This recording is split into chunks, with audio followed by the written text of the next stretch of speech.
బాప్తిస్మం తీసుకున్నంత మాత్రాన, రోజు చర్చ్కి వచ్చినంత మాత్రాన అతడు క్రిస్టియన్ కాదని ప్రభువే చెప్తా ఉన్నాడు. ఏమంటున్నాడంటే, ప్రభువా ప్రభువా తండ్రి తండ్రి అని పిలిచిన ప్రతివాడు కూడా పరలోక రాజ్యాన్ని స్వతంత్రించుకోలేడు, పాత్రుడు కాడు అని చెప్తున్నాడు.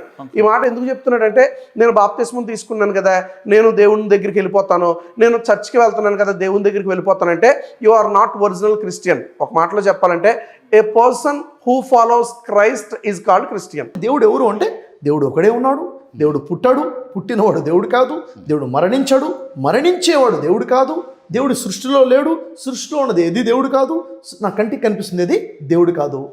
అంటే ఇది క్లారిటీ. ఇప్పుడు ఇంతకీ నేను ఎవరిని ఆరాధించాలి, ఎవరిని పూజించాలి అంటే దేవుడు ఒకడే కాబట్టి దేవుడిని ఆరాధించాలి. రోమన్ క్యాథలిక్స్ పాటించే బైబిల్ వేరు, ప్రొటెస్టెంట్స్ పాటించే బైబిల్ వేరు. వేరు ఇన్ ది సెన్స్ అన్ని గ్రంథాలు ఒకటే కదా, గ్రంథం ఒక్కటే, కానీ వారికి కొన్ని ఎడిషనల్ గ్రంథాలు ఉన్నాయి. మెకబియన్ రివోల్ట్ ఉంటుంది వారి దగ్గర. ఎవరు రాసుకున్నారు? అది ప్రవక్తలు రాసినటువంటి గ్రంథాలే. అయితే రోమన్ క్యాథలిక్ లో ఫర్ ఇన్స్టెన్స్ ఏంటి అని అంటే కనుక మెకబియన్ రివోల్ట్ అని ఉంటుంది. మెకబియన్ అనేది ఒక రివోల్ట్ జరిగింది, అది చరిత్రకు సంబంధించింది. అయితే అందులో ఒక ప్రవక్త ఆ యొక్క లేదా ఒక నాయకుడు దేవుని కోసం పోరాడతాడు, అక్కడ ఉన్నటువంటి విగ్రహాలన్నింటినీ కూడా తీసేస్తాడు.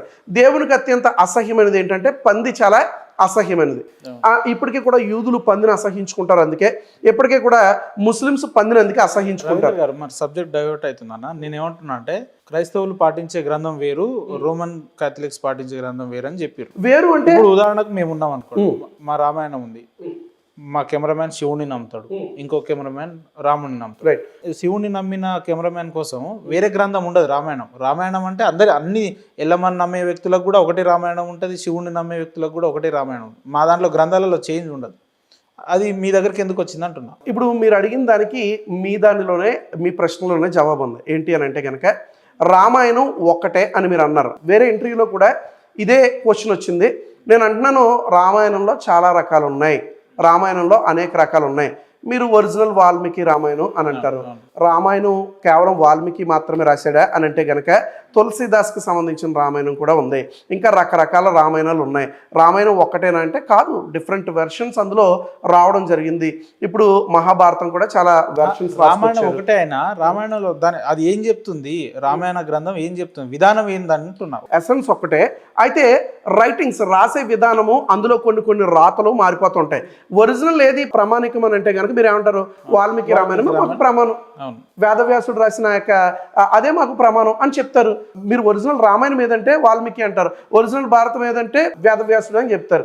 సో ఇలాగే ఒరిజినల్ మేము బైబిల్లోకి వెళ్ళిపోతే కనుక 40 మంది ప్రవక్తలు రాశారు, అదే మాకు ప్రామాణికంగా మేము తీసుకుంటాం. అయితే రోమన్ క్యాథలిక్స్ కొన్ని అడిషనల్గా వారు యాడ్ చేసుకోవడము జరిగింది. ఓకే, అంటే ఇప్పుడు మీకు వాళ్ళకి పెద్ద వ్యత్యాసం ఏం ఉందంటున్నారా లేదంటున్నారు, ఎట్లా అంటున్నారు? వాస్తవానికి మాకు వారికి చాలా వ్యత్యాసం ఉంది అని అంటాను. ఎంత వ్యత్యాసం ఉందంటే, విగ్రహారాధన చేసేవాడికి, ఏకైక దేవుణ్ణి ఆరాధించేవాడికి ఎంత వ్యత్యాసం ఉందో, ఆత్మ సంబంధమైన దేవుణ్ణి ఆరాధించేవాడికి, విగ్రహారాధన చేసేవారికి ఎంత వ్యత్యాసం ఉందో, రోమన్ క్యాథలిక్స్ కి ప్రొటెస్టెంట్ కి అంత వ్యత్యాసం ఉందంట. సార్ మీరు చెప్పండి, నిజమైన దైవభక్తుడు లేదంటే దేవుని ఆలోచనలు ఫాలో అయ్యే వాళ్ళు ఎవరు, క్రిస్టియన్సా క్యాథలిక్సా? అంటే ఎవరు? అందరూ క్రిస్టియన్సే, బట్ వారు క్యాథలిక్స్ అంటాం, మేము ఇది ప్రొటెస్టెంటిజం అంటాం, ప్రొటెస్టెంట్ అంటాం. అయితే ఒరిజినల్ క్రిస్టియన్ అనేది ఒక మాటలో చెప్పాలంటే కనుక ప్రొటెస్టెంట్గా పుట్టినంత మాత్రాన, బాప్తిస్మం తీసుకున్నంత మాత్రాన, రోజు చర్చ్కి వచ్చినంత మాత్రాన అతడు క్రిస్టియన్ కాదని ప్రభువే చెప్తా ఉన్నాడు. ఏమంటున్నాడంటే, ప్రభువా ప్రభువా తండ్రి తండ్రి అని పిలిచిన ప్రతివాడు కూడా పరలోక రాజ్యాన్ని స్వతంత్రించుకోలేడు, పాత్రుడు కాడు అని చెప్తున్నాడు.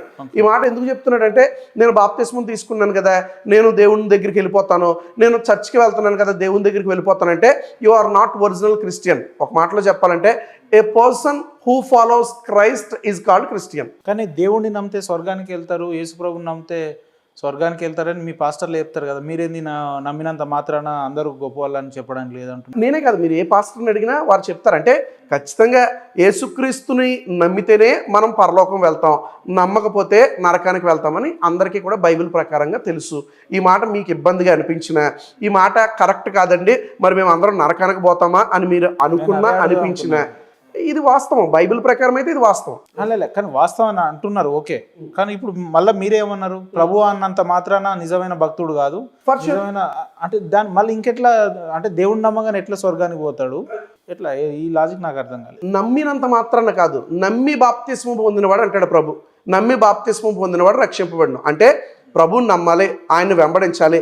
యేసుక్రీస్తు జననము, ఆయన మరణము, ఆయన టీచింగ్స్, ఆయన రిజరెక్షన్ అంటే ఆయన పునరుద్ధానం, ఇవన్నీ ఎవరైతే నమ్ముతారో, జీవితకాలము యేసుక్రీస్తు కొరకు ఎవరైతే బ్రతుకుతారో వారు మాత్రమే పరలోక రాజ్యానికి వెళ్తారు తప్ప చర్చికి వచ్చినంత మాత్రాన పరలోకం వెళ్ళిపోరు. అట్లా అని చెప్పి ఇప్పుడు ప్రతి ఆదివారం చర్చిలకు రానవసరం లేదు. నిజమైన భక్తుడు ఎవడన్నా ఉంటే చర్చిలకు రానవసరం లేదు. అదే బైబిల్ పట్టుకొని ఆయన చదువుకుంటే సరిపోతుంది. అలా చెప్తే అది మరింత పొరపాటు అవుతుంది. ఎందుకనంటే మీరే ఖచ్చితంగా దేవుని దగ్గరికి రావాలి.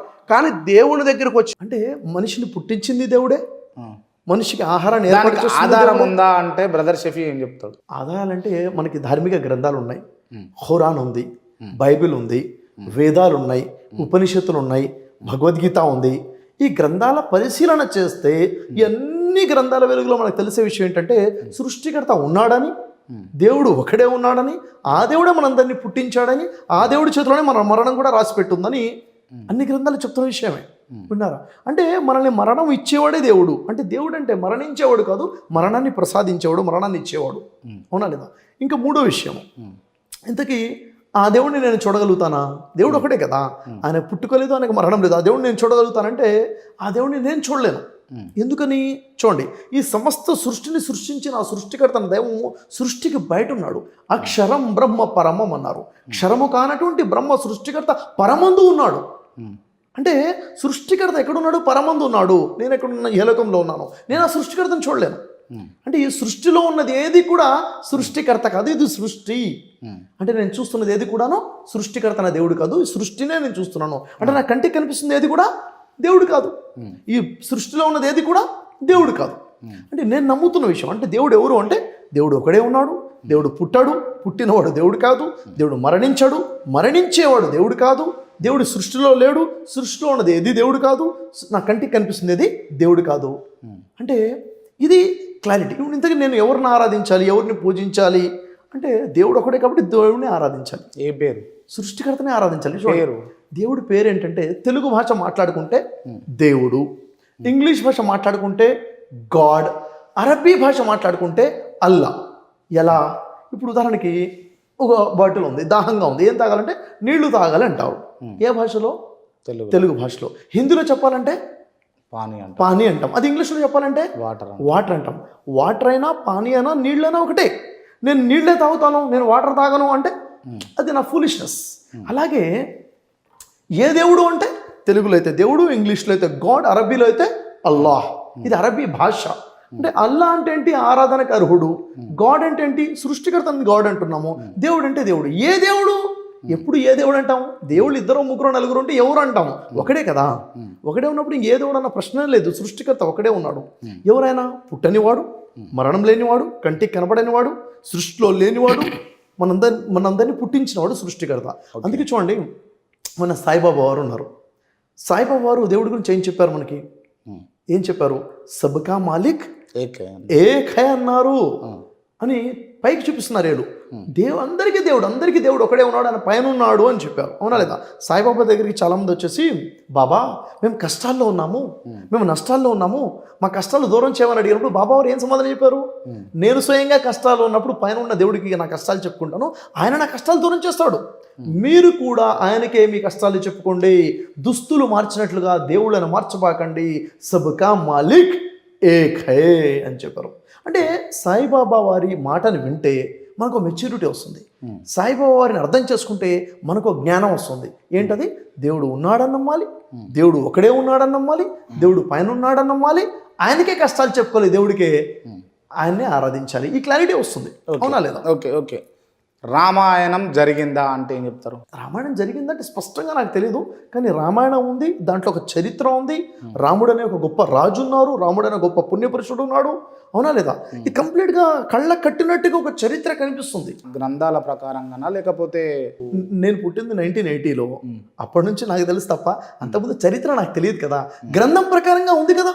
గ్రంథం ప్రకారం ఒకటి సార్, ఒక గ్రంథం ఉందంటే ఆ గ్రంథాన్ని చదివి దాని ద్వారా మనకు వస్తున్న సందేశం ఏంటో చూడాలి.